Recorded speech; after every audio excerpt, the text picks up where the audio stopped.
See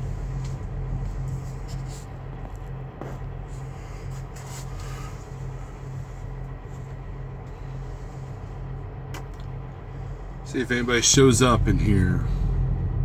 Oh, is that good? Dennis, what's up? New house trucking. How's it going? Trying to find a good balance of light. Should I do that one or that one? Yukon, what's up?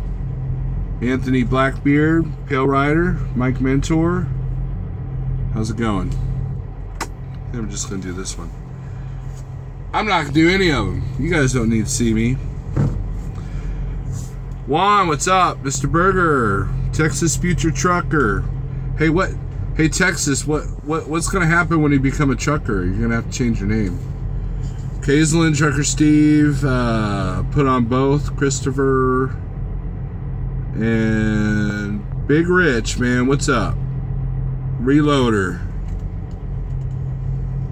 I thought I would do a Saturday Night Live Q&A, and Kaislin thought I was at home, but I'm not. I was trying to make it, but I didn't quite have the time to get there. Cobra, what's up? Michael Newton, Southbound J. I appreciate everybody coming in here. So, ask me anything. Yep, I'll do that. I'm Texas Trucker Redneck. I see Covenant Transport Trailer behind you. You do? No? Oh. Man, yeah, yeah, there is. You can see my mirror. Durr. Are you gonna what? Am I gonna what? Question is, 23 beers too many? Over the course of a month? No. Over the course of one night? Probably.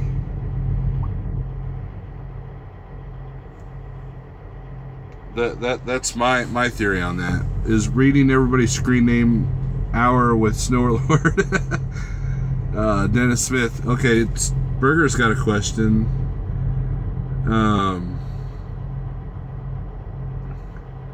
Let's see. Yukon, do you really have 150 guitars? Perhaps I should call somebody. Christopher Volbrecht, how much did you pay for Mean Green, and how many miles was on it when you got it? I believe I had about 340,000. I'd have to look. I got it for 72 with the APU. I got basically 15 credit for my Peterbilt, and I owed 5 on the Peterbilt, so my payments are based off of $60,000. If you could do it over again, would you do Snyder IC? I'm doing it now.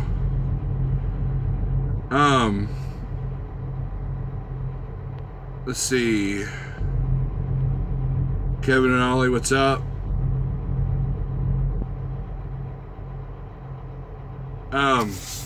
Here's the thing with Snyder IC. Snyder is a good spot for learning the spot market freight. Not spot market freight, self-dispatch. I'm sorry, self-dispatch. And, you know, because when I went to Landstar, I had the learning curve of self-dispatch, which I was pretty good about load planning anyway, so it wasn't too much of a, you know, but then you got, you know, then you're dealing with the brokers and agents. You know, a lot of you Snyder ICs that are going over to Traveloco, you're probably getting ready to go through a learning curve. So, Christopher asked, where did I buy Mean Green from? I bought it from MHC Kenworth in Joplin, Missouri, which is where I'm at. Yukon says, and 2 banjos, a mandolin, a lap steel, 3 pianos, and a dulcimer. Yukon, I've been wanting to get a dulcimer. There's a lot of metal guys that I know that want to do like a folk metal band. You know, kind of like the, you know, Ozarks, you know, this area is rich in like folk music anyways. To go from Snyder back to Trucker Steve's question, to go from Landstar to Snyder, it was so easy. it was like, it was just, now I can just concentrate on putting my nose to grind and getting money. I've given up on pilot parking lots when I got adjusted to Love's, says Dennis Smith. Pale Rider asks, is 8 cups of coffee too many? Depends if you got a bathroom nearby.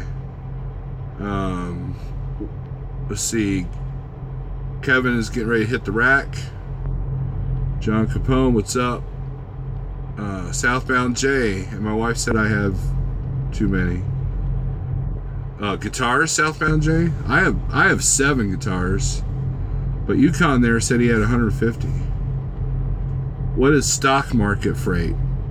It's actually called spot market freight. Like what we do here at Snyder is mainly contract.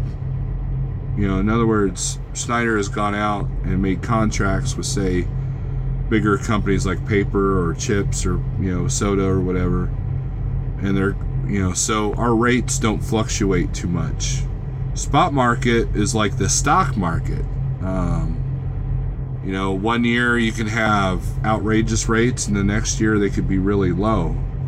And you can negotiate because the contracts are with the brokers.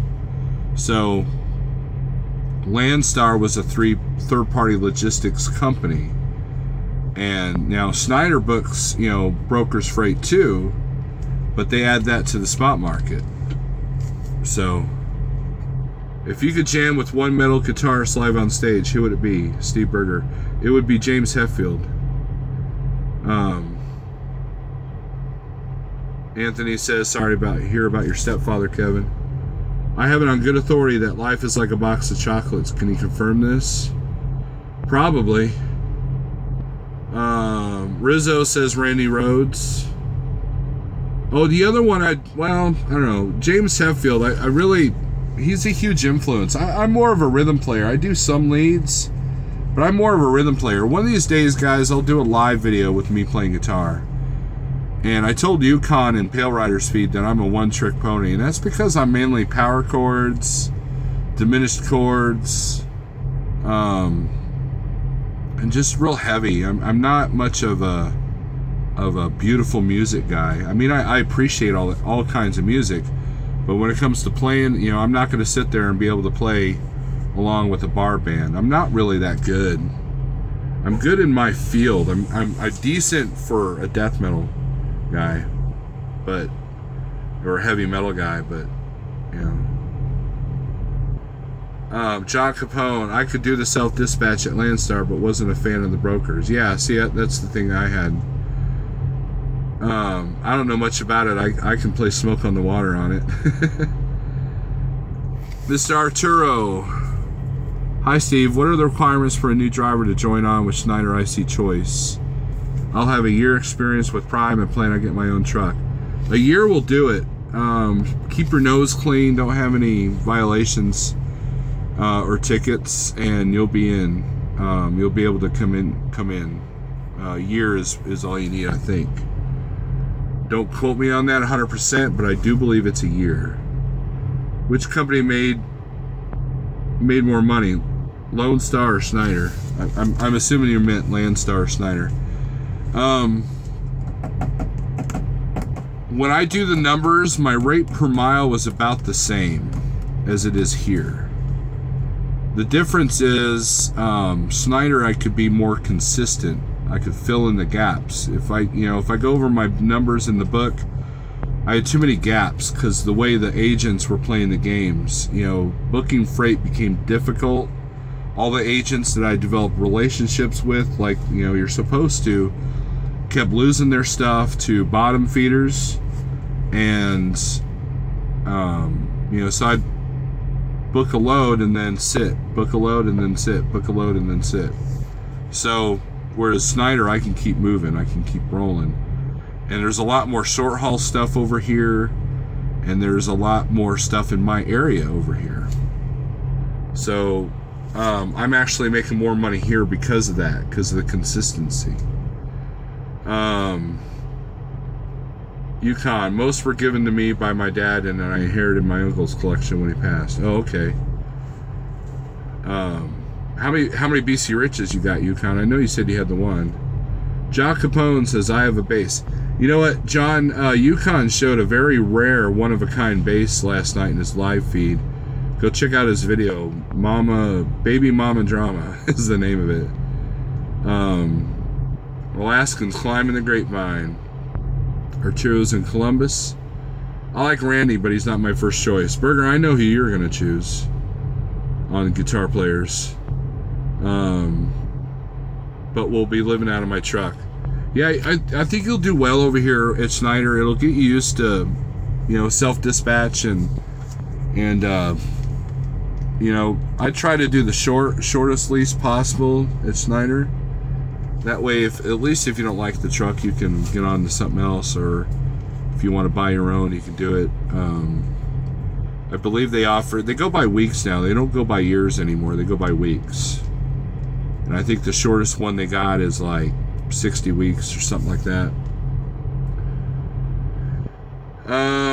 James lives in Vail, Colorado now. Yeah, he gave up he got sick of California's crap. Yukon says James Hetfield is the greatest rhythm player of all time. I will agree with you, Yukon. Where he inspired me was he could play and sing at the same time. So it's difficult enough for me to play any Metallica riffs, but then to do vocals over that is a feat. And you know, his history is very similar to mine. His style, I'm a downpick player, man. I love the downpick, chun chun chun. That's my thing, man. Even in the death metal realm, I'd have my fast, speedy moments, but there's always that heavy, you know, right-handed stuff that I like. And Hetfield kind of was a big influence of that. Him and Scott Ian. If homeless people walked around with slot machines, I'd be myself. I always wanted to learn guitar. Is it hard to learn? No, I mean, it just depends. I mean, I don't know. It just, you know, here's the thing with when you learn an instrument,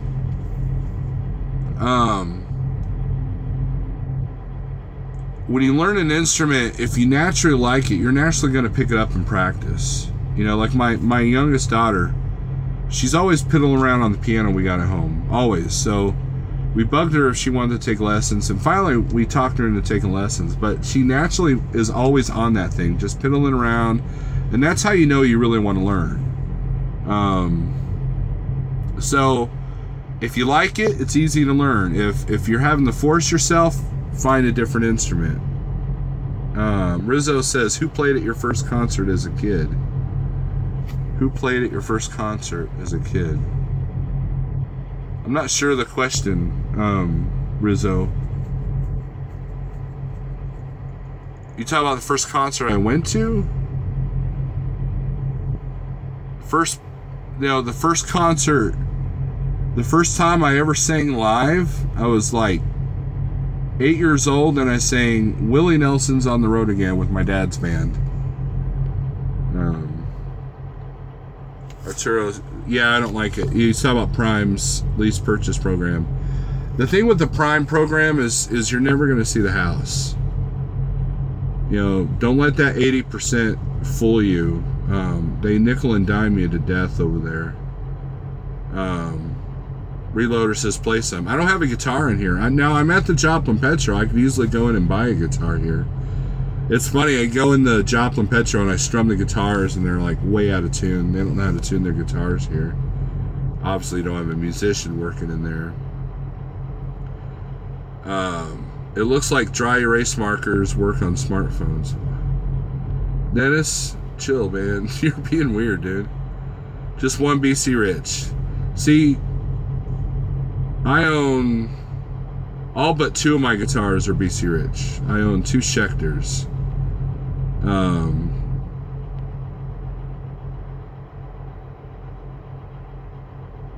Southbound Jay says, yeah, LOL, I knew didn't have enough, only have 6. there's a guy in town that does custom guitars, and I'm thinking about getting a custom Explorer 7-string. It won't be a Gibson, of course, but I play, out of the 7 guitars I have, 3 of them are 7 strings. That's my thing, and they're tuned to standard with a low B. So what that does is it gives me a heavier tone with the tension of being standard tuning, whereas if, you know, some guys down tune and the strings are kind of floppy, and so, you know, I don't know if you guys care about that.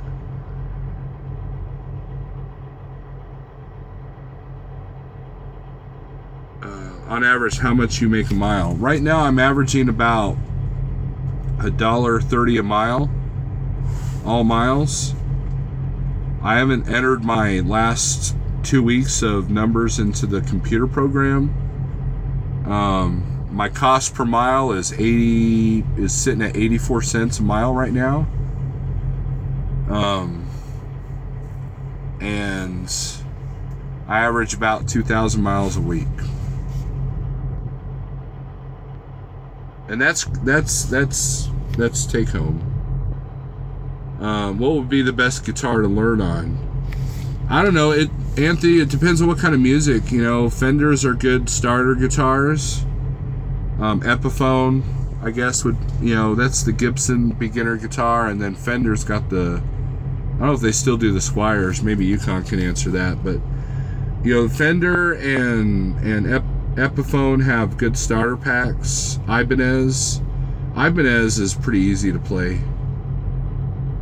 Benjamin Duke, spot freight more day by day booking. Yeah, I mean, you know, here we can book like a week ahead. Spot market freight's a little bit harder to do that because you're not doing any drop and hook, and so, you know, you're kind of at the mercy. You know, now when you start doing steady customers, you can book ahead, but you know, spot market, you never know what you're going to get into. You know, when I was at Landstar, I got in some really precarious, weird places.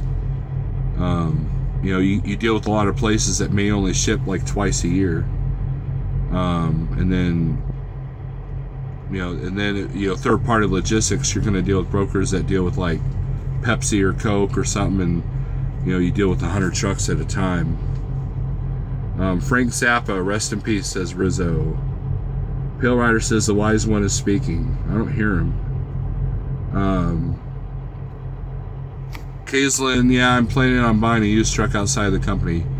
If you go used, make sure it has warranty on it. Now, if you guys watched my previous videos, I realized I didn't have as much warranty as I thought. But see, but even then, it allowed me to stack up some money to where now that warranty's not as critical. And plus, you know, I'm maintaining this truck a lot better than the Peterbilt. Your truck is awfully quiet for being such a music fan. Yeah, you know, it's funny. Ike does these live feeds where he's playing music in the background, or like there was one where he was driving and he was going through the metal channels, and they happened to be playing where a listener domination, and this guy was playing all brutal death metal, and Ike was playing it. It was kind of cool. Scott Ian is a super cool dude, really down to earth dude. Yeah, I've met him. Anthrax has played Springfield a couple of times.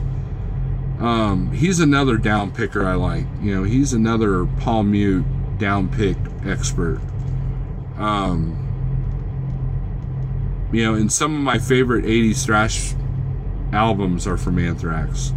State of Euphoria is probably my favorite, and then Among the Living and Persistence of Time are incredible as well. Sound of White Noise is good. I don't mind Bush's vocals on that one. You can hear elements of where the old singer could have done that album, but then Anthrax kind of went in a different direction with John Bush, and I still appreciated it, but not as good as the classic stuff. And then the comeback album with the old singer, so they could do the Big Four stuff, I really like that album. The new one just kind of bores me right now. Rizzo says Primus sucks. Yep, I know what you mean. A lot of people don't know that, but Primus, the guitarist of Primus, was in an old thrash band called Possessed, and they're kind of like one of the forefathers of death metal. Make sure you check the VIN on RigDig before you buy it, and if you can't get the ECM scan and info pulled as well, and have access to a dyno. John Capone, I have a Schneider IC question. I just wanted to run Denver, Memphis, Dallas, and back to Denver. Do they have enough freight for that? Going to Denver is usually not a problem. There's plenty of freight around the Memphis and Dallas area. It's kind of hard to say. I really don't see a whole lot of stuff going to Denver, but when it does, it pays well because there's not much coming out. There's a lot of beer loads that come out of Denver that we have drop and hook there, I think.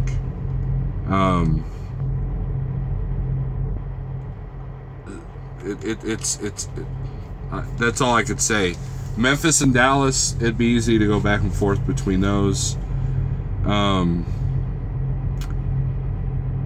Denver's a bit of a challenge, but you know, in the wintertime, the Denver loads seem to pop up a little bit more because no one wants to run it. AC/DC for me, second was Conway Twitty, third was Commodores, says Thomas Wilson. Snorler, will you be on Tuesday night at 8:30 for school? Oh yeah, Jeffrey Live said he was going to go. Jeffrey Like was going to go live at 8:30. Yeah, if I'm, you know, if I'm not busy in the middle of something. Dennis says, I think I'm parked next to you. Well, unless you're driving a red Peterbilt for MM and R trucking and you're idling, you're not next to me. Now, Kaislin, you know, here's the thing. Let's talk about buying a used truck, okay? Earlier, I said that someone needs to put out a video of how to buy a used truck. And I said that I can't really be that guy because I obviously made mistakes.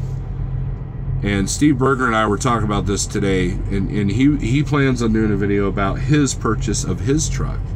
And I thought, you know, that's kind of a good idea. I should do that too. I should tell you how I came about the Peterbilt, but then also how I came about this truck. Two different experiences, two different dealerships, and it's not like buying a car. You know, you think these guys would bend over backwards because you're shelling out 60, 80, 100 grand, but that's not the case. Customer service is gone. You're going to be lucky to find anybody that cares. The salesman that sold me Mean Green, he is retired, and he did all right. But again, when I said, "Oh man, I've got till 2018 on my warranty," he did not correct me. So maybe I'll do a video in the near future about my buying experience. That would be a better term versus how to buy a truck. It's going to be my buying experience and what I've learned and what I would do next time. Hopefully next time, if things are right in my personal life and things are right in the trucking world, I will do a full maintenance lease. I'm sold on that. Jeffrey had me sold on that when he first told me about it. Squire start packs are good to start on. Yeah, Squire does, like Fender has these Squire start packs, and what it is, it's a guitar and a little amp. And, you know, and some picks and a strap, and it's like the perfect beginners. Rizzo says Ozzy was my first concert. Rizzo, the first official concert I went to, you guys won't believe this, is Stryper and White Lion. They played here in Springfield, and I was a huge, huge Stryper fan at the time. And then I was like, I think I was 15 or 16. I still got the shirt. It doesn't fit me anymore, but I still got the shirt. It was on the In God We Trust, and they had so many Mesa Boogie amps in the background. Oh man, they sound like a thrash band. They were loud. I wanted to Ozzy, but didn't get to. Times were rough in those days, late 70s, early 80s. Yeah, when Black Sabbath did their last tour, I was going to try to go, but I couldn't justify paying $200. And I know Ozzy doesn't sound the best live, especially these days. Arturo Williams, I don't like Prime Lease because you have no say on the loads. They are all dictated by your dispatcher. My goal is to be my own dispatcher. Yeah. If you compare Prime to Schneider, they're about equal as far as the lease and the trucks. I think the trucks are better spec at Prime. However, you have a dispatcher, and that's a problem because that person's in control of your business, not you. That was back when Ozzy was biting off bat heads. Yeah, that was when. That was at a weird time where everybody was afraid that heavy metal was all satanic and everything, and it could change it could brain waves and all that. Schneider IC seems like a good step. It is.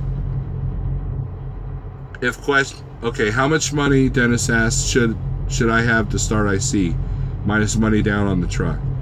Okay, so you're gonna want about $2,500 down, okay? I would have at least a month's worth of truck payments saved up. That way, if something goes down, you're not pressed for time right off the bat. Schneider gives you 2 weeks of no payments to kind of help you acquire some of that. And if not the truck payments, have at least enough money to pay the house bills for a month. I would rather do 2 months, but that way, if things go south, Schneider Finance will work with you on the truck. If you have a Schneider Finance truck. If you're bringing your own truck over, then you're going to want maybe a month or 2 months worth of payments and a month or 2 months worth of your house bills. That would be the smart way. Did I do that? No. I had a credit card that I could fall back on, and I did. So, Ica's top of the line, both sound system in that 780 Snorler. Yeah. My sound is pretty decent in here. It's not Bose or anything, but I try not to have it too loud in here because you can't hear your alarms going off. If you're sitting there jamming and your stop engine light comes on, or you don't hear an air leak or something, that could be bad.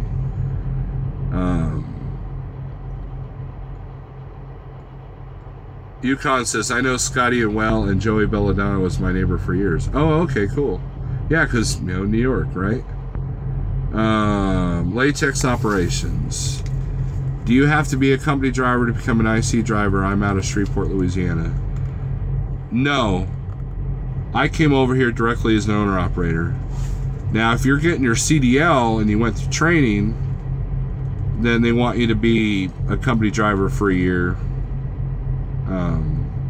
But no, you can apply right now, and you could be an IC. Depending on your driving record. The driving record stuff is kind of it's kind of interesting. If you job hopped at all, Schneider Finance won't take you. Schneider National will, but then Schneider Finance won't. So for those of you who are getting your CDL or just got your CDL, don't be job hopping. Everybody watches Dread Pirate Trucker. How many jobs has he had in the last year? That's going to be bad. It's catching up to him. So far, he's had 3 since I've been watching his videos. Ron says, when you and Yukon going to do a live jam session? I'd have to be just a rhythm power chord player, and Yukon would have to do the rest. Like I said, I'm a one-trick pony. You know, it's funny about Yukon's videos, man. He's sitting there jamming, and you just want him to go nuts, but he doesn't. He's just kind of telling you a story while he piddles around with the guitar. But I could tell by the way he plays that he knows his stuff. David Never says, sometimes I feel like Jeffrey's way too arrogant. You know, that's an interesting perception, David. There are several people that I think have said that, but I think it's a little bit of confidence. You know, it's interesting to say that because one of my followers called me arrogant on my E-Log video. And hey, the guy next to me stopped idling. I think I'm gonna roll my windows down. Yeah, check that out. You have 1 hour and 30 minutes of remaining drive time. So, you know, I know Jeffrey personally, and he has helped me tremendously, and we've become good friends. I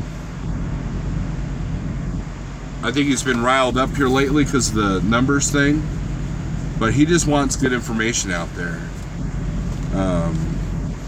You know, that's all I'll say. I mean, I didn't think he was arrogant when I first started watching his videos. You know, but that's just my perception. You know, like I said, somebody attacked me, calling me arrogant on my video, and I was like, okay, whatever. I don't want to mention the name, but there was a series online that was done to tell you how to buy a used truck and what to look for.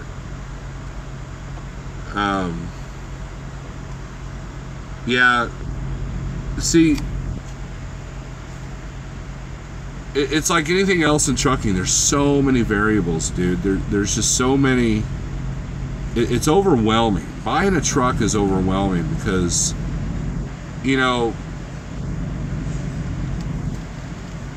I have a friend that is mechanically inclined. He knows what to look for, and he went over that truck with a fine-tooth comb, and then went right out of the gate. He had problems with it. You know, there's so many different things going on with these trucks.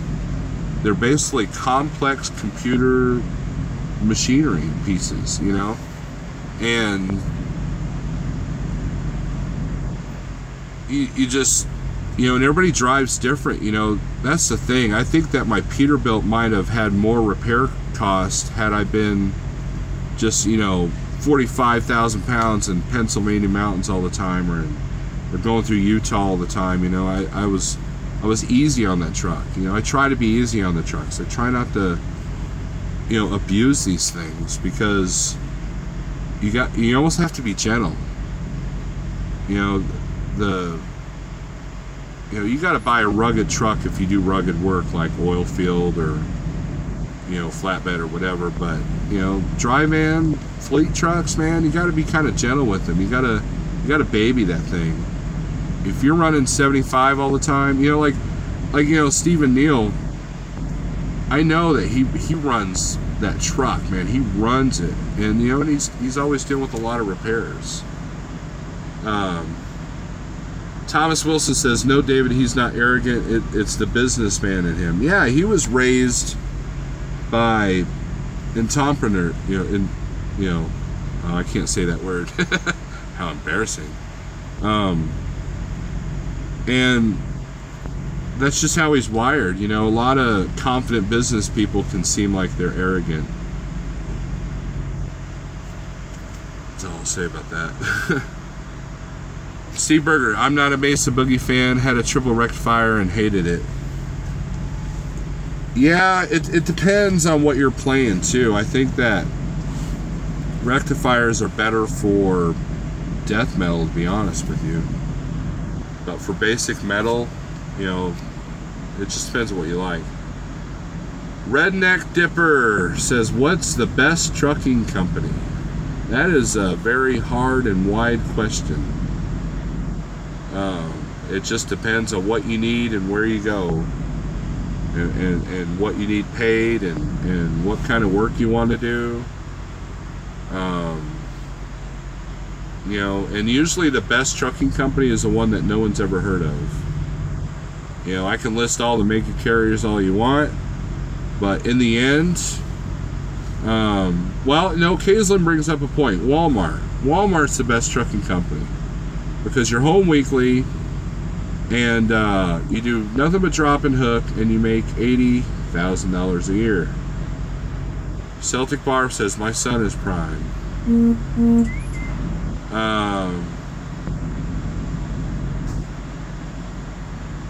Just wants us all to do well in trucking, David, in my opinion. You mean heavy metal isn't satanic? No. No such thing at Redneck Dipper or whatever works. It's whatever works for you, yeah. I had Rizzo says I had a truck salesman not even run my credit because he didn't want to deal with my, yeah. You want to talk about arrogant? There are some arrogant salespeople out there. Like I said, you think that they bend over backwards, but you know, just like the used car salesman, they're taught to like get in, get it done, and get it over with. And if they don't think that you're worthy, they want you off the lot. How many times have you been to a used car lot and the car won't start? You know, dead battery, or they can't find this, or they can't find that. You know, because if they know that you're a tire kicker and a white glove guy, they don't want to deal with you. They just rather sell you something blind. And truck dealers are no different. I have a friend of mine that searched the whole nation of who he was going to order his truck through, and he settled on the guy here in Joplin, the guy that I dealt with. The sales guy that I used at Arrow, he was really good and nice, and he bent over backwards for me on helping me with the Landstar paperwork because my head was spinning. And so Trey in Arrow Trucks in Springfield, he is awesome. The only reason why I didn't go through Arrow again is because they didn't have the truck that I wanted. Latex, I've been driving 20 years and my record is clean, been where I'm at for 4 years. Yep, then you're good to go. You're good to go, man. Mark Foreign, sorry. Thinking about switching careers to CDL. Can I replace 100K gross doing Schneider IC after a year of company driving for training? If you don't mind sharing approximate income. I'm not 100% sure on your question there. Are you making 100 grand now gross? Because if you are, you're going to do about that, if not a little bit better gross, but it's your net. See, it's all about the net. And Schneider IC, you can net pretty good, but it depends on how well you get your expenses down. If you have to use Schneider Finance, your expenses are going to be higher. You know, like I've always said, if you're a Schneider Finance driver, you gross 3, you're going to take home 1. If I gross 3, I take home 2. So it's all about net. And you know, and that's all I could say. Do you think that the choice board that they show you is different for different drivers? Supposedly TRB had a video where he was showing the differences, but here's the thing. When you start networking with other ICs, especially in your area, you're going to compare the low board, and Schneider knows that. So if there's something different, it's because you either angered a customer and they don't want you to see that customer, or you know, or something situation like that. Like someone commented that Schneider Finance sees a different board than what an owner operator like me, and that's not true, because I had a friend of mine that went to orientation. We went to orientation together. We live in the same town. He was a Schneider Finance guy. I had my own truck, and we were constantly comparing the low board. So I think that there's some low board manipulation, but at the same time, I don't think it's as foil hat-ish as everybody thinks. Because here's the thing, man. Schneider doesn't make money unless you're making money. Plain and simple. Will they take off loads to give them only to company drivers? Yeah, but then there's a lot of stuff that we do that they won't let company guys touch. So it's a trade-off. You know, so and the rates are the same as far as, like, you know, not one guy doesn't see a better rate than another guy. You know, the load board is a complex system, so it'd be hard to tweak, you know, in general. So in my opinion, no. Mark, do some soul searching. I don't know what that means, Rizzo. I've had 3 trucking jobs in the last 32 years, Snorer. Not many left like us. Yeah, Schneider's only my 3rd company. Transland was the first company, and it was the only company I drove for as a company driver, and then I went to Landstar, and then I came here. And Landstar I did a 1.5 years, and I hated the switch, but I had to do something. Mark Foran, just researching burnout on factory politics and micromanaging bosses. Been in it for 25 years. Mark, I get you, man. I used to be a welder, and I can't do manufacturing anymore.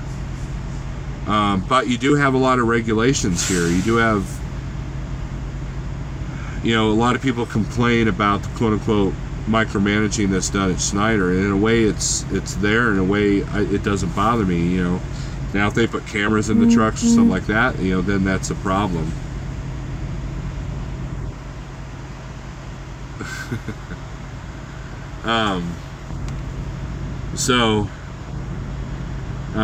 Pale Rider says Jeffrey's a good guy, not arrogant. Yeah, dude, if you get to know Jeffrey, man, he's actually a pretty cool guy. He's genuinely concerned. He wants people to succeed, because the more people that succeed out here, the better the industry becomes, and the more pleasant we are to be around. Wilson, it's hard to do that now. Starter companies suck, so that's one stop. Mid stop is medium-sized company. Either you go owner-operator that, or etc. Yeah, the mega carriers do majority of the micromanaging. And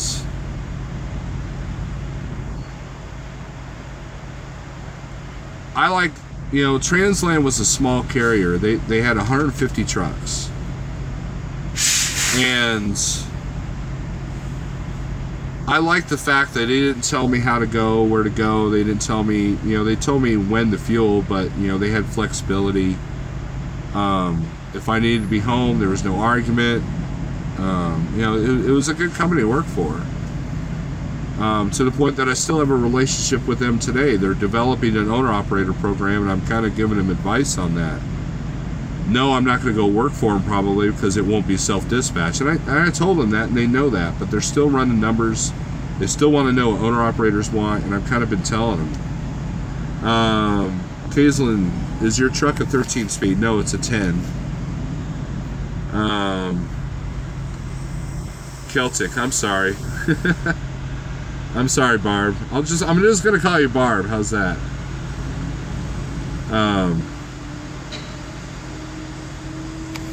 Thomas Wilson, I did Reinhardt. That was horrible work. 1,500 pieces a day, 10 stops, up, down, stairs, basement, attics. I'll never do that again. Yeah, I've had a couple of friends that drove for Reinhardt, and any of those grocery companies where you deliver restaurants or whatever. Not fun. Not fun at all. A lot of work for little money.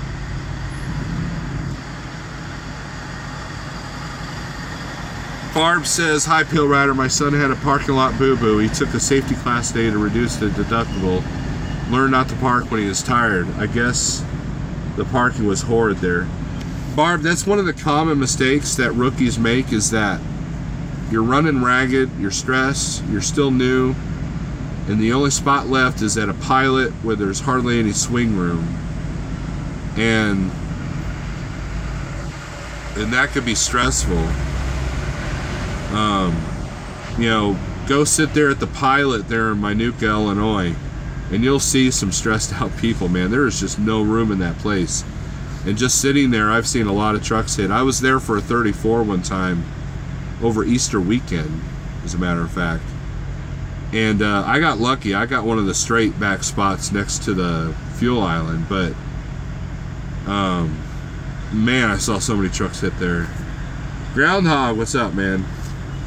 No one wants to work hard anymore. They want to think they can get rich in trucking right away. Not. That's true, Thomas. If you want to get rich in trucking, you know, be a, you know, own a dealership.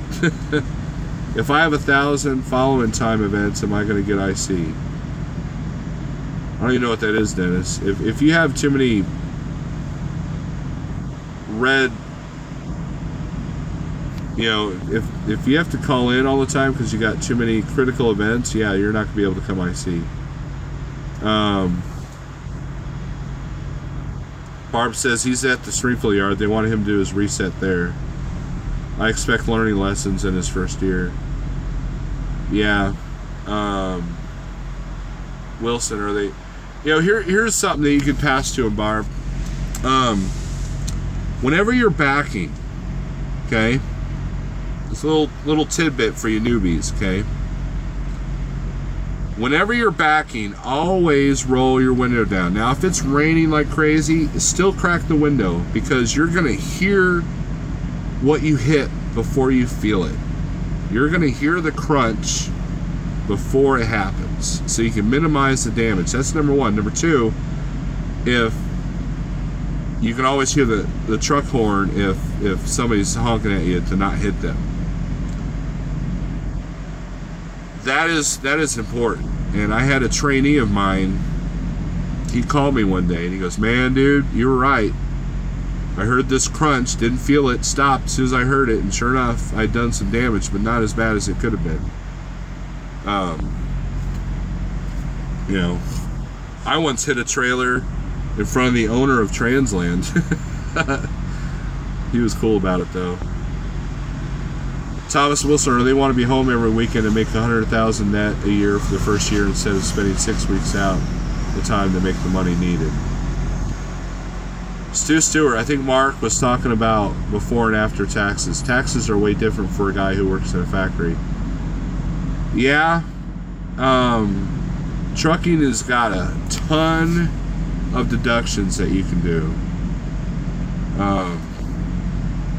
So it's I'm not. Yeah, I'm sorry I can't be more helpful about that because, you know, people ask me, you know, someone asked me earlier, is it worth it become an owner-operator? Do you actually make that much more money? And it's like, for me, it's not money, it's freedom. And then the money comes as you get better. And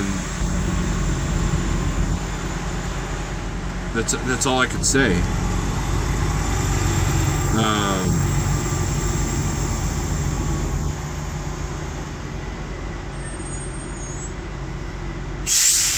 I'm surprised Schneider hasn't put a camera in this company truck. They left it up to me to put a dash cam in it.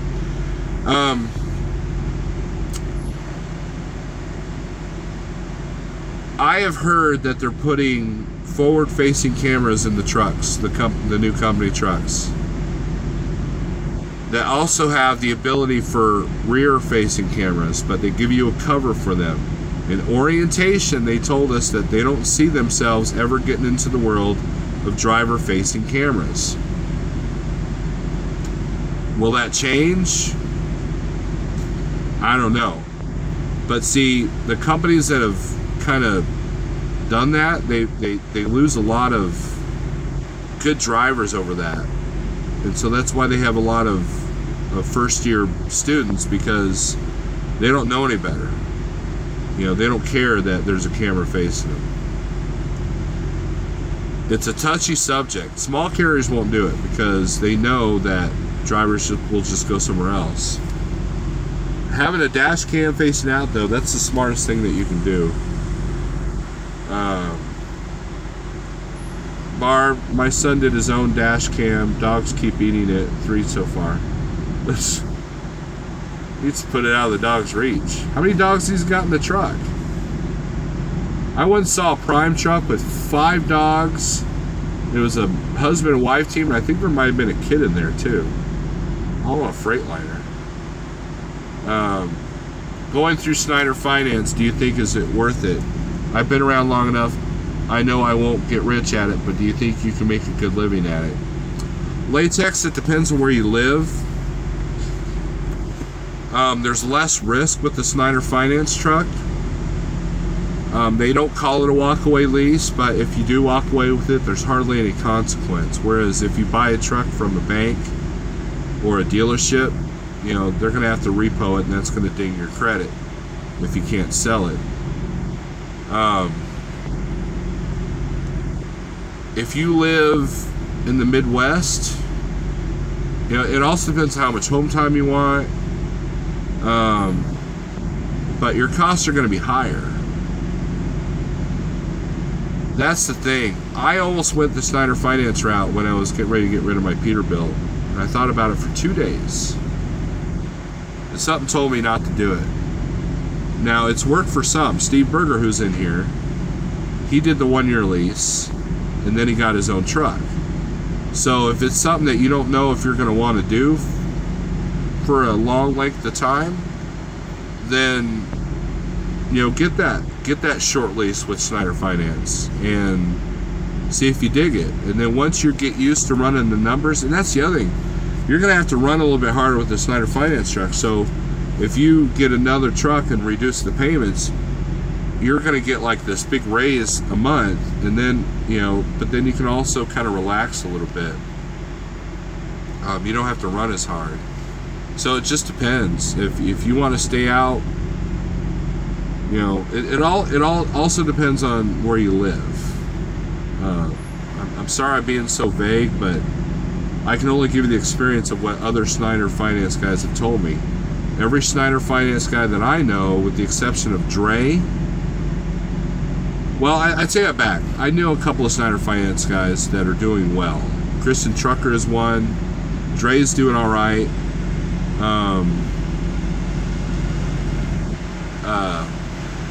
Trying to think of others. Christian Trucker, go to his channel, and I'm surprised he's not in here. Go to his channel, and he does a couple of videos where he's showing the numbers, and see, and that's where it is. If you can look at a Snyder Finance driver's numbers and you're happy with them, then go for it. And then in the end, you'll learn what it takes to make it, and what it takes to go through it, and what it takes to kind of manage everything. It's a good learning experience, if anything.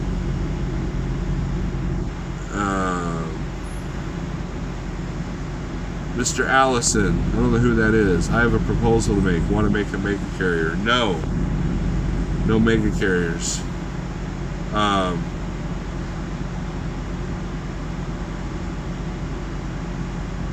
Yeah, see, it's hard for a new driver out here.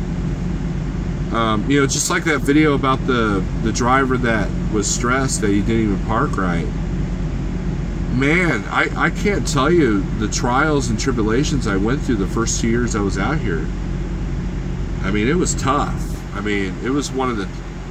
You know, I love trucks and I love trucking, but it was incredibly hard. So if your heart's not into the trucking thing, it's probably even that much harder. So,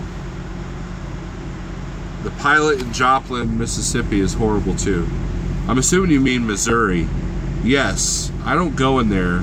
Now, one time, you know, I had to call Snyder and say, hey, where do you want this empty? And they said, oh, the Pilot there in Joplin. I'm like, really? You're going to pick, out of all the truck stops in Joplin, you're going to pick the smallest one? Not to mention we have like 4 or 5 customers in the area. So... But I'm at the Petro. I always stay at the Petro in Joplin, always. I might fuel at the Flying J, but I think I haven't been in that Pilot in over a year. It's just not worth it. Yeah, factory work. My take-home average, $5K per month. Probably not easy to translate the trucking numbers when you're comparing net income. Yeah, it is kind of hard. As a company guy, as a company driver, you're only going to make... You know, starting out, you're going to be lucky to make $40,000-$45,000 a year. Okay. Walmart as a company pays the highest, or among the highest. but you got to have a ridiculously clean record with a lot of experience to go over there, and you got to live within, I think, 2 hours of a DC. You know, so as a owner operator, after all the taxes and deductions and your costs and everything, you're probably going to bring home around the same amount. I think the best job, like my dad had, was it paid him $55,000 a year. You know, but it took him like 10 years to get to that point. But starter companies are going to be lucky to make 40. Today's trucks require experience of mechanics. Every truck has different issues. Best advice is full maintenance lease. Stay away from used trucks. They can easily bankrupt you. Thomas, I agree with you. However, most, if not all, full maintenance leases, you have to have 3 years and more to be able to apply for them. It's like, think of this. When you're a teenager, you're not going to get a new car off the bat. So when you pick a used truck, you got to make sure that you can minimize the damage that it could do to you. You know, Freightliner, when I was looking for a truck for the first time, Freightliner was ready to finance me for a brand new truck. My payments would have been about $3,000 a month, okay? That would have been horrible, because a 6-year note for that long, and when they repo a $100,000, $150,000 truck, that's a bad thing. You know, 2 years with this truck, you know, I hardly owe anything. And you know, the thing with the used truck is you still want to put a lot of maintenance aside. You definitely want to find the right one, but you got to work your way up. You know, MHC Kenworth said if I pay on this for 2 years with no late payments, that I could trade this in for a brand new truck without any money down, and I'll be good to go. So there's a stepping stone that you have to do. You know, then there are guys that swear, just go out and buy a 97 Freightliner FLD that you can work on yourself, and, you know, pay $12,000 for it, get your own authority, and you're good to go. But again, it's all about overhead.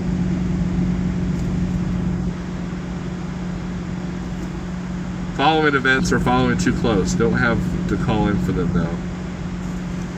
Yeah, see,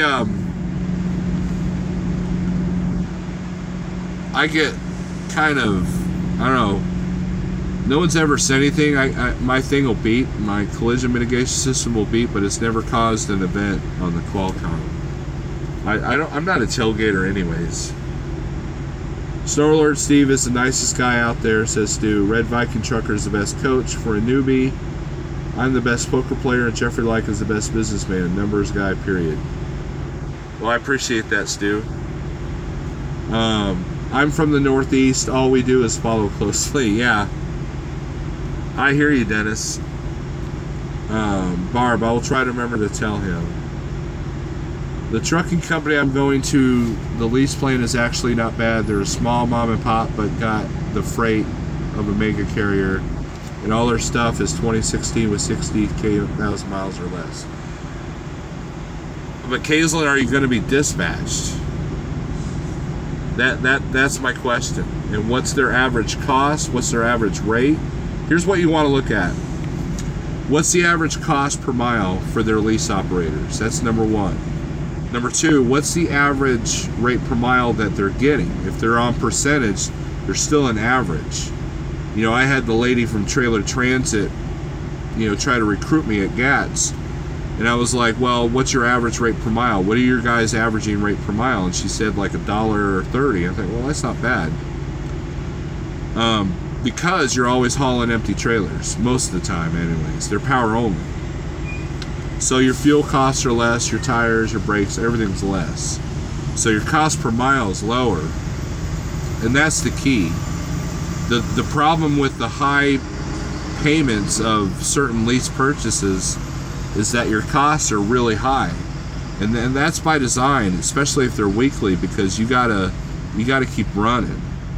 You know, they don't want like a guy like me that I can take 2 weeks off and it won't hurt. And wow, this video's gone an hour, man. You guys are all on it, man. That's awesome. His with scratches sent me the pic. Okay, well that's not too bad. It's not like shattering someone's hood. Mark says, not hoping to get rich, just make a living doing something different. Appreciate your guys' input. Yeah, Mark, you know, we deal with a lot of BS too, but I'd rather deal with the BS of trucking than what I did in manufacturing. And I don't think I could ever go back to food service. You know, if I do, it'd have to be like my own restaurant. So, where I'm in control. Trucking is like a wheel of fortune. I'm making grants. He wants to buy, he said today. I'm not sure what you mean, Barb. You should make 5K net a week if you run hard. Yeah, as an owner operator, it's possible. I don't run that hard. I think I've only hit the I don't think I've ever hit the 5,000 mark. I've hit the 4,000 mile mark or dollar mark. Yeah, and percentage is the way to go. You don't want to do, you know, like Coach, you know, what was he making, $1.18 a mile at Crete? And now he's in the spot market making percentage. He's probably making a lot more money now. But he's not running that hard because you see he's at the house almost every night when he does a live video. 2 pit bulls. Oh, okay. 2 pit bulls in that truck? Wow. This is what I was looking into. The 1-year lease. I want to run between Dallas and the Midwest. I like to stay out about 3 to 4 weeks. Then your golden latex. That's all I do. I run between Dallas, Texas, and like Ohio. Okay, we're back. But no, latex, that would be your best bet. That would be perfect. You know, if you lived in Utah or California, or, you know, well, no, California you make it work, but, you know, it'd be kind of harder. But Midwest and Dallas, there's a lot. You know, the only bad part about Dallas is, I'll say this, it's cheap coming out of Dallas. There's so many trucks. And that's the thing, you got to look at the truck to load ratio. It works the same in both the spot market and in the contract market. If,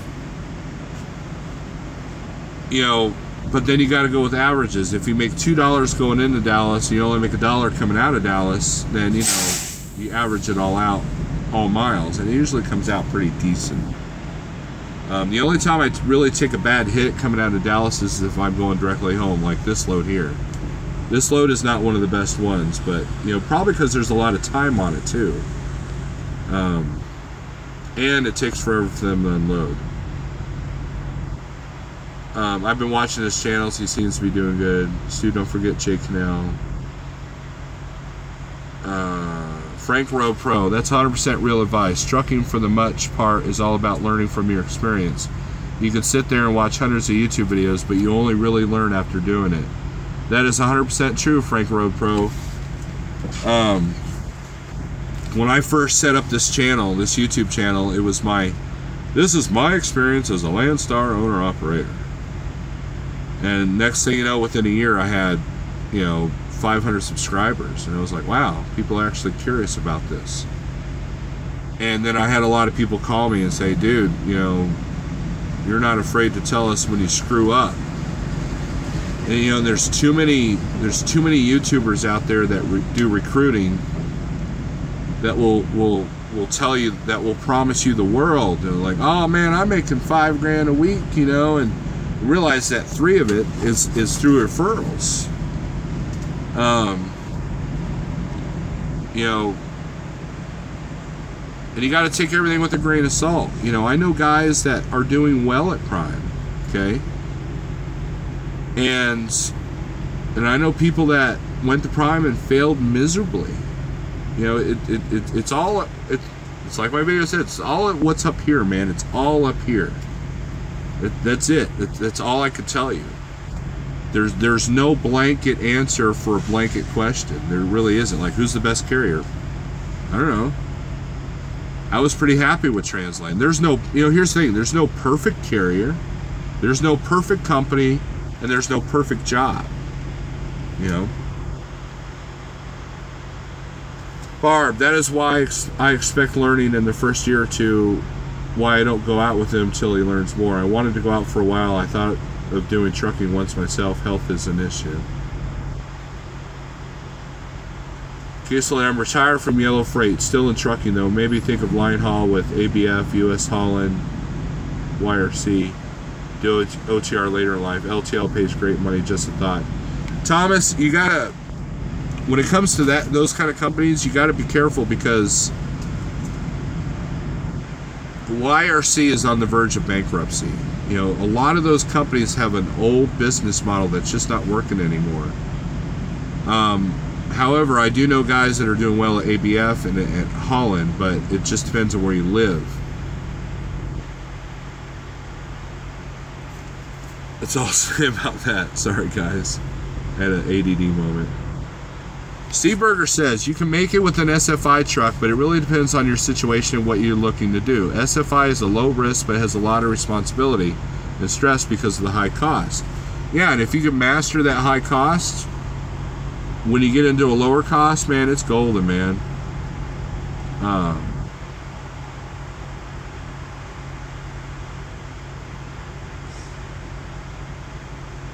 Steve Berger says, Latex, you're welcome. I did a video comparing SFI lease to owning a truck. That may help. Yeah, go to S Berger 6604. Go to his channel. He's got a lot of good, insightful information about the Schneider program. The company I'm going to will be fine after I finish the lease. We'll stay on as an operator or just lease another truck with them again. That is the other thing that I think hardly anybody talks about. I know somebody that had a lease truck, a lease purchase, and because of what the contract said, and this used to be common practice, it's not as bad now, but it used to be common practice, but there were places where you would be down to like 2 payments left, and they had the right to yank the truck at any time, and you lose all the money you invested in it, all of it. I have had that happen to friends. It's shady, and that's why you got to read the contract. OOIDA has a service where they will read a contract and tell you, yay or nay, or what you should do or what you can do. If they see a red flag, they will tell you. So, whatever lease you get in, whether you buy a truck, I've learned from experience. Make sure you know the terms and conditions. Thomas, my plan is to work with Jeffrey Like on my authority. Remember, Kasla and I have a pension to rely on for money, so make it easier than most me to get started. Well, that's a good plan, Thomas. Then, because always have a backup plan. Always have backup money. They get 80% from the carrier, and I get 100% of that tractor payment, $525 a week, but their company drivers get really good as OTR and its salary. Click on his icon here, Latex, and you can go to his channel. Frank says, I just came across your channel. Thank you for the good nonsense info. If you're talking to me, thank you. If you're talking to Steve, he thanks you. Pale Rider says, hey Steve. Hey. Oh, he's talking to somebody else. Aaron, is Schneider Choice still worth it with the Schneider lease truck? Yeah. I mean, I think so. Steve Berger just said that he made it work. Go to his video and he'll tell you how it works. Here's the thing. Even if you have a Schneider finance truck, if you run your business right, you can run the way you want. If you want to stay out a month, do it. If you want to stay out and work every other day, as long as you're making those payments, you can do it. that's the thing, you can custom fit, and trucking is a custom fit kind of profession. So if you're a hard runner, you can make money here. If you're not a hard runner, you can still make money here. I'm proof of that.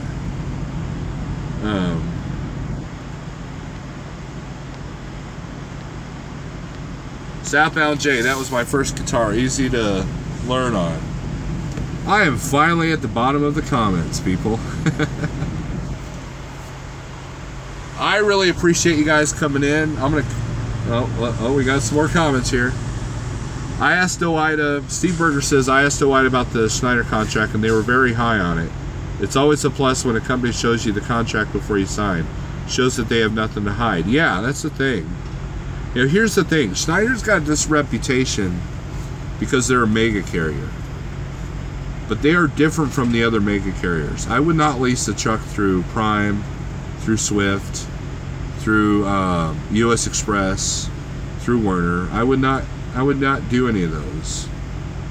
Why do I have that perception? Because they're mega carriers. So Schneider falls under that same category. But because Schneider has the IC choice, that makes them different. That's what sets them apart from the other mega carriers. And a lot of people don't understand that. They see my orange trailer and they think I'm the enemy, but I'm not.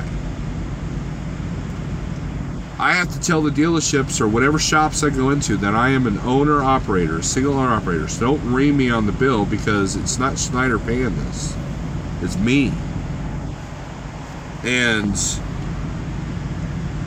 OOIDA will, I believe that they won't steer you wrong. Their whole purpose is to represent the driver. So if they're high on it, if they like the Schneider program, then that should tell you something. And you do get the lease. When you talk to recruiters, she's gonna want your email, and they'll send you the lease agreement, and you've got time to read it. There's not like, there are some companies you go to and they like, oh, look at this truck, you can pick any color, or oh, put the graphics. So while you're being distracted with shiny objects, they're like, oh yeah, we're gonna charge you for this, we're gonna charge you for that, we're gonna charge you for this, or that. No trolls, I only had to delete one comment. Yeah, that was probably just someone random.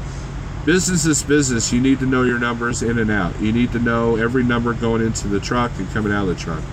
That's the hardest part, Kaislyn, is it's hard to predict numbers. And that's why Schneider Finance wants you to have a business plan, because they want you to have an idea of what it's going to take to move that truck. And I think a lot of people go into lease purchases not realizing what it's going to take to move that truck. And every single person's situation different. You're going to hear that over and over. But you still have to analyze the numbers. Always think of a worst case scenario. Even as a company guy, like if you're a company driver and you need to make, figure out how many miles you need to drive with the rate that they pay you to pay your home bills. So like when I got into trucking, my wife said, as long as I was making 2,000 miles a week, okay, as a company guy, we were good because my wife's got a good job. We got health insurance through her. So some weeks I'd have 3,200, and other weeks I'd have 1,800. It balances out. Who do I call first, Schneider Finance or Schneider? What my friend did, Latex, and maybe Steve can answer this too, is you kind of do both at the same time. You go online and you apply through Schneider National on the owner-operator side, and then you turn around and you apply for Schneider Finance. Because if Schneider Finance doesn't accept you for one reason or another, basically one's going to say they're contingent on the other. If you go through Schneider Finance first, they're going to say, well, let's see what National says. Because they're two different companies. They're part of the same umbrella, but it's two different entities. So you kind of put the application in at the same time, both of them. And then once National says you're good to go, then Finance gets that okay, and then they start running their numbers. And then if, let's say Schneider Finance says, no, we're not going to give you a truck, then Schneider National will be like, well, when you get a truck, let us know, and we'll still hire you. You know, that's how you approach that. I don't know if that helps. I don't know if that helps Latex. Dennis, you are so right on the train. Most people have no idea how much freight is on those trains crossing the country. I missed something there. Stu asked me, how can I contact you? Are you talking to me, Stu? Anybody wants to contact me, email me at stevenallington@gmail.com. Steve Berger says I'm exactly right. Yeah. Of course. Duh. I'm just kidding. I saw Ozzy and Slash open forum. Oh, Slash open forum. Good show, but the AA Center in Dallas is a horrible place for a concert. Steve, the first one. V. One with the V. Are you a white a Snorlord? I am ashamed to say that I'm not yet. Which is ironic because I was friends with one of the editors of Landline magazine. I never got my membership. I meant to do it at GATS and I forgot. I completely forgot. I need to do it, but I want to do it when I'm at home. And, you know, so yeah, I'm kind of ashamed to admit, no, I'm not. But that's just because of my laziness, not because I have anything against them. It does help. Thank you. I appreciate yours and Steve Berger help. Orange Lives Matter, says Dennis. Use my member ID and get you a discounted first year. Oh, okay. Well, Berger, you have to tell me that. You'll have to text me your member ID. But they were doing $35 membership fees at GATS. And I remember I was getting ready to do it, but then someone interrupted me, and then I never went back. I just spaced it totally. So, all right, guys, this has been a really good session. I'm starting to sweat here. I need to close the windows and turn on the APU. Actually, I'm going to turn on the truck, cool it down. Hey, let's do that right now. Let's do that. Ding. Roll up the windows.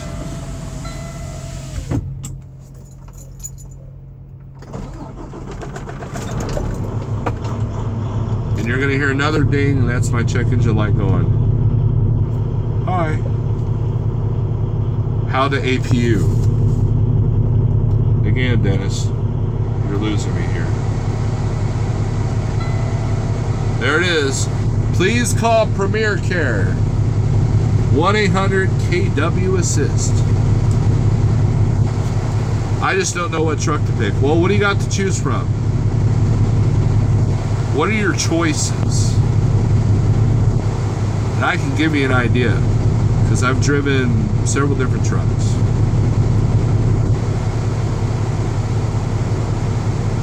When it comes to creature comforts, the 680 Kenworth is what I like. They got Freight Shaker, KW ProStar, and I think they got some Pete's. The Pete's going to be a little bit confined. Don't do the ProStar. I'll tell you that right now. Freightliner, KW, it just depends. I'm not impressed with Freightliner shops. Everybody I know has had a Freightliner has had issues with shops. KW can be a little bit expensive, but if you compare the inside of the cab to a 680 like mine to a Freightliner, Cascadia, I like the 680. It's got a little bit more creature comforts. The Pete 579s are not as roomy. They don't have as much headspace. You know, and if the KW's got a pack, almost said Paxar. Yeah, if you got a Packard, yeah, Packard engine, you have to take it to a dealership to get it fixed. I mean, unless they got their own shop, the company you're going to lease on with. Yeah, don't do the ProStars. No offense, Pale Rider. If you do a ProStar, make sure it's got the Cummins engine. I knew Pale Rider would come in here. The KW has a Cummins ISX. There you go. That's what I would do. Now, the thing with Pale Rider's ProStar is he's got a Cummins engine in his. And, you know, that's a good way to go. Detroit engine if possible, Kaislin. So it's all a matter of preference at that point. I like the power. Well, you know, let's see. I've driven with 3 different engines. I've had trucks with Volvo, Cummins, and Cat. And at 45,000 pounds, they're all the same. None taken snow alert. I know, you know my opinion on the ProStars. You know, do not get a Max Force engine ProStar. They all have the Cummins except for their 12-speed. Auto Freight Shaker has the Detroit. The other Freight Shaker is a 13-speed Cummins ISX. Well, if they all have the same engine except for the 2 Detroits, I know that by experience with my friends over at Transland, they got a couple of Freightliners. I know that the Kenworth kind of outpulls on the hills on the Freightliners. But see, that's on how it's set up. Those aren't 13 speeds, those are 10 speeds. And it also depends on the driver. So they're all about the same. Just don't get a ProStar with a Max Force engine, you'll be alright. And, you know, and see which interior you like the most. Because here's the thing, you're going to be in this thing 24 hours a day. And it's got to be comfortable. You got to know, you know, it's got to have places for you to put stuff. It's got to have plug-ins. It's got to have a good mattress. It's got to have the creature comforts that make you happy. That's the important. You know, performance is important too. Don't get me wrong, but Cummins and Detroits, they're the 2 leaders for a reason. The only problem I see with Detroits is some of the dealerships, like the Freightliner in Springfield, I wouldn't go to.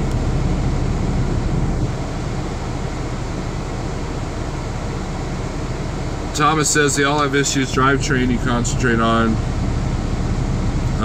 2011 to 2014 Cummins have major problems with cylinder sleeves because oil consumption, no problems now.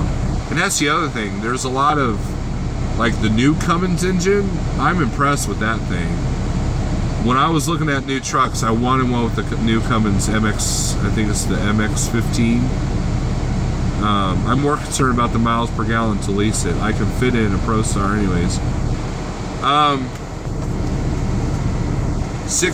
680s are getting really good fuel mileage. Like here, I'll show you guys.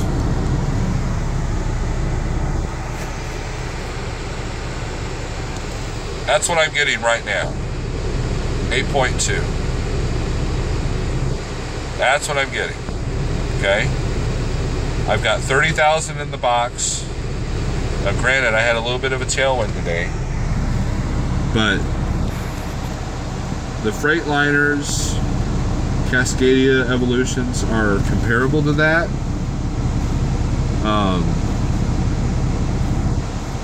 The Detroits are known for getting good fuel mileage, I think. I don't know, I'm just making assumptions. A good night's sleep for a change would make me happy, says Steve Berger. Ibuprofen PM, Mr. Berger. New ProStar can be got with the 16 speed. Yes, 16 Ultra Shift. First reports great mileage and power on the hills. Yeah, it's called the LT1, I think. The main thing I think that I would be concerned with International is quality control.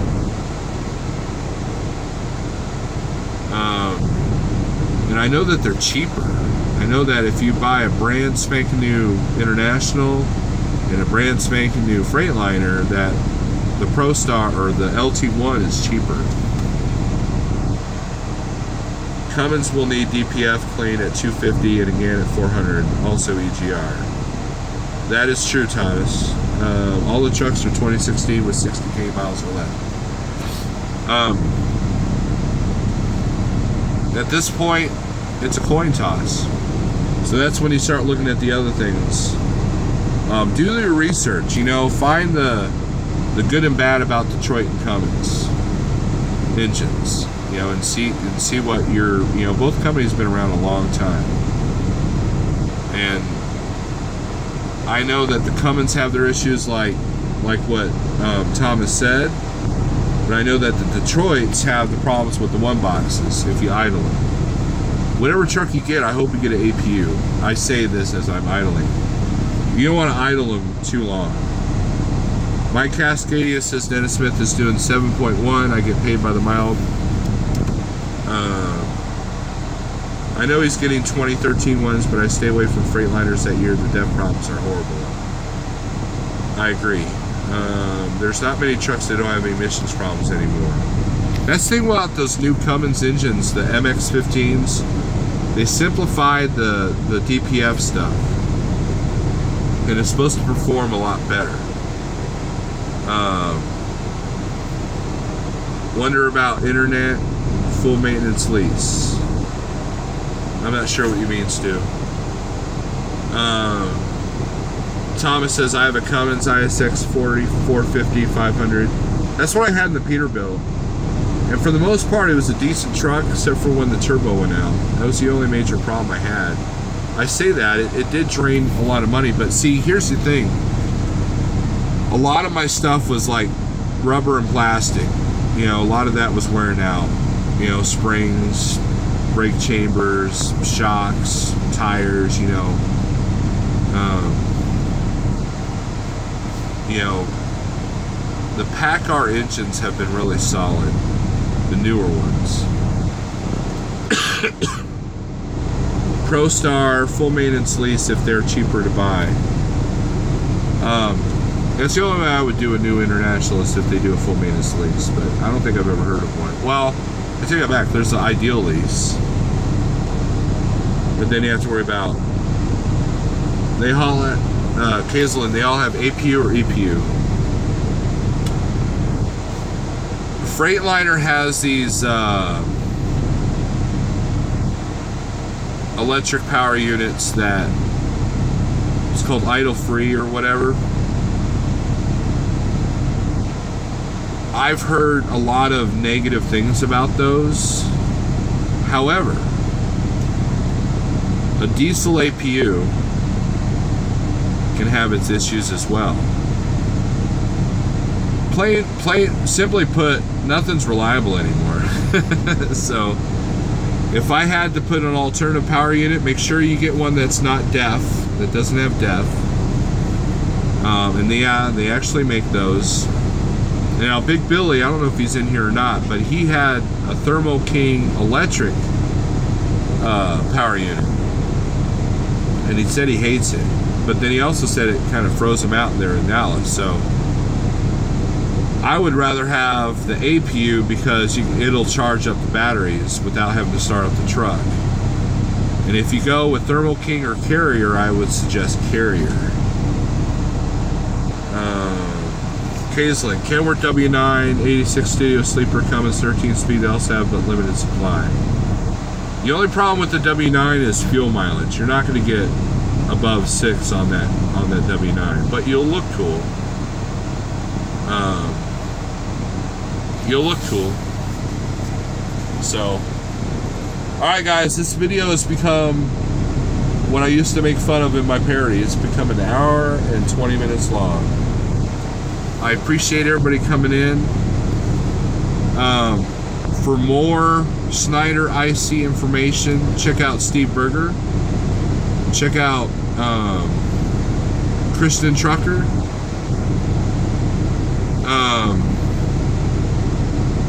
Check out with Billy, Big Billy, and then go to Jeffrey Likes older videos. He'll tell you how to run the Schneider program. He'll tell you how to make it work over here. I'm gonna go home tomorrow. Technically, I could go home tonight, but by the time I drop the trailer at the place that I'm going to and get through town, you know, it's gonna be too late. It's gonna be kind of hard. You know, it'll be tight. So I'll go to, you know, I'm staying here tonight in Joplin, and Then I'm off till Tuesday. Maybe I'll do a guitar video. So I did upload a video of my band, a song. I think it's only got 200 views. And I realized that not everybody's a metalhead in my channel. And that's cool. I'm good with that. But as you can see, Iron Maiden, I'm a metalhead. So don't forget our garlic. Okay, Stu, I've got garlic and olive oil on the truck. I just haven't used it yet. You're at the Petro with the water tower in the back lot? Yeah. Yeah, this lot is kind of full for a weekend. I'm with Ike on the electronic. Love some metal. Cool. If you want to hear my old band Apnea, go to bandcamp.com and type in Apnea 1. There's free downloads and free streaming, and you can hear what I can do. Occasionally, I'm considering auto shift after talking to Jeff, studying the new Volvo. Leap forward in technology. Use it, laughing my butt off. I spent a week there waiting for a load. Never seen that lot full or even half full. Yeah, the back lot, you can get here at 3 in the morning. You'll find a parking space. Now, you might have to walk a mile to use the bathroom, but you'll find a parking space. I'm literally in front of the shop. If I have to get up at night and use the bathroom, it's literally just walk right there. Then tomorrow morning, I'll pick a closer spot to the main building so I can get my Caribou coffee. Caribou coffee is pretty good.